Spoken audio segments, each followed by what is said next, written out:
कालस्थायिने गुरुविक्रमाय गुह्यप्रवराय गुरवे गुणगुरवे गुरुदैत्यकलक्षेत्रे गुरुधर्मसदाराध्याय गुरुपुत्रपरित्रात्रे गुरुपाखण्डखण्डकाय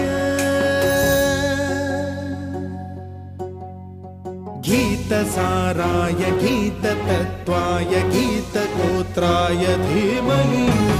गूढगुल्फाय गन्धमत्ताय गोजयप्रदाय धीमहि